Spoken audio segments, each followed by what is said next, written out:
ನಮಸ್ಕಾರ, ನೆಕ್ಸ್ಟ್ ನ್ಯೂಸ್ಗೆ ಸ್ವಾಗತ. ನಾನು ಪ್ರೀತಿಕಾ ಬಂಗೀರ. ಇತ್ತೀಚೆಗೆ ಡಿಸಿಎಂ ಡಿಕೆ ಶಿವಕುಮಾರ್ ಚನ್ನಪಟ್ಟಣದಲ್ಲಿ ಬೀಡು ಬಿಟ್ಟಿದ್ದಾರೆ. ಅವರೇ ಸ್ಪರ್ಧೆ ಮಾಡಿ ಕುಬೇರ ಮೂಲೆಯಿಂದ ಗೆದ್ದು ಸಿಎಂ ಚೇರ್ ಏರುವಂತ ಕನಸನ್ನ ಕಾಣ್ತಾ ಇದ್ದಾರೆ ಎಂದು ಎಲ್ಲರೂ ಮಾತನಾಡಿಕೊಳ್ತಾ ಇದ್ರು. ಹಾಗೆ ಡಿಸಿಎಂ ಕೂಡ ಕ್ಷೇತ್ರದ ತುಂಬೆಲ್ಲ ಓಡಾಡ್ತಾ ಇದ್ರು. ಈಗಲೂ ಕೂಡ ಓಡಾಡ್ತಾ ಇದ್ದಾರೆ. ಆದ್ರೆ ಈಗ ಸ್ಪರ್ಧೆಯಿಂದ ಹಿಂದೆ ಸರಿಯುತ್ತಿದ್ದಾರೆ ಎನ್ನಲಾಗ್ತಾ ಇದೆ.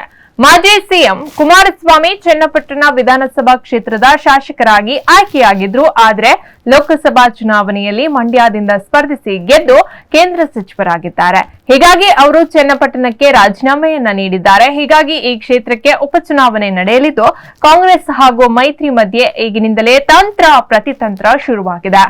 ಕಾಂಗ್ರೆಸ್ ಪಳಯದಲ್ಲಿ ಡಿಕೆಶಿ ಅವರೇ ಅಖಾಡಕ್ಕೆ ಇಳುತ್ತಾರೆ ಎನ್ನಲಾಗ್ತಾ ಇತ್ತು. ಈಗಾಗಲೇ 5-6 ಬಾರಿ ಚನ್ನಪಟ್ಟಣಕ್ಕೆ ಭೇಟಿ ನೀಡಿದ್ದು ಕ್ಷೇತ್ರದಾದ್ಯಂತ ಸುತ್ತಾಡಿ ಮತದಾರರನ್ನ ಸೆಳೆದಿಟ್ಟುಕೊಳ್ಳುವಂತ ಕಾರ್ಯವನ್ನ ಮಾಡ್ತಾ ಇದ್ದಾರೆ. ಹೀಗಾಗಿಯೇ ತಾವೇ ಸ್ಪರ್ಧೆ ಮಾಡೋದಾಗಿ ಈ ಹಿಂದೆ ಕೂಡ ಸುಳಿವನ್ನ ನೀಡಿದ್ರು.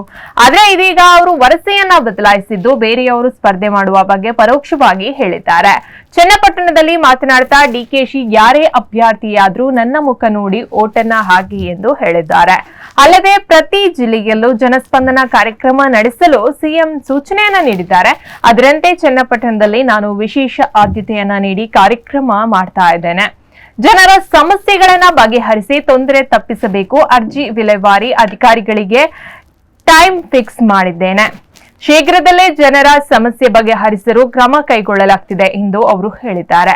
ಬೆಂಗಳೂರು ಗ್ರಾಮಾಂತರ ಲೋಕಸಭಾ ಕ್ಷೇತ್ರದಿಂದ ಸ್ಪರ್ಧಿಸಿ ಸೋಲನ್ನ ಕಂಡಿರುವಂತಹ ಡಿಕೆ ಶಿವಕುಮಾರ್ ಅವರ ಸೋದರ ಡಿಕೆ ಸುರೇಶ್ ಚನ್ನಪಟ್ಟಣ ವಿಧಾನಸಭಾ ಕ್ಷೇತ್ರದಿಂದ ಉಪಚುನಾವಣೆಗೆ ಸ್ಪರ್ಧೆಯನ್ನ ಮಾಡ್ತಾರೆ ಎನ್ನುವ ಚರ್ಚೆ ನಡೆದಿತ್ತು. ಆದ್ರೆ ಡಿಕೆಶಿ ಅವರು ತಾವೇ ಸ್ಪರ್ಧೆ ಮಾಡೋದಾಗಿ ಹೇಳಿಕೊಂಡಿದ್ರು. ಅದನ್ನ ಇವಾಗ ಡೈವರ್ಟ್ ಮಾಡಿದ್ರು. ಆನಂತರ ಡಿಕೆಶಿ ಅವರ ಪುತ್ರಿ ಸ್ಪರ್ಧಿಸ್ತಾರೆ ಎಂಬ ಮಾತುಗಳು ಇಲ್ಲಿ ಕೇಳಿ ಬರ್ತಾ ಇತ್ತು. ಅವರು ಕೂಡ ಸ್ಪರ್ಧೆ ಮಾಡುವುದಿಲ್ಲ ಎಂದು ಸ್ವತಃ ಡಿಕೆಶಿ ಅವರೇ ಹೇಳಿದ್ರು.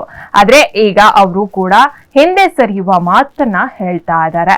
ಇದನ್ನ ಗಮನಿಸಿದ್ರೆ ಡಿಕೆಶಿ ಕೂಡ ಚನ್ನಪಟ್ಟಣದ ಸ್ಪರ್ಧಿಸಲು ಹಿಂದೇಟನ್ನ ಹಾಕ್ತಾ ಇದ್ದಾರೆಯೇ ಅಥವಾ ಅವರಿಗೆ ಸೋಲಿನ ಭೀತಿ ಕಾಡ್ತಿದೆ ಎಂಬ ಪ್ರಶ್ನೆ ಮತದಾರರಲ್ಲಿ ಕಾಡ್ತಾ ಇದೆ. ಹೆಚ್ಚಿನ ಅಪ್ಡೇಟ್ಗಾಗಿ ನೋಡ್ತಾ ಇರಿ ನೆಕ್ಸ್ಟ್ ನ್ಯೂಸ್ ಕನ್ನಡ. ವಂದನೆಗಳು.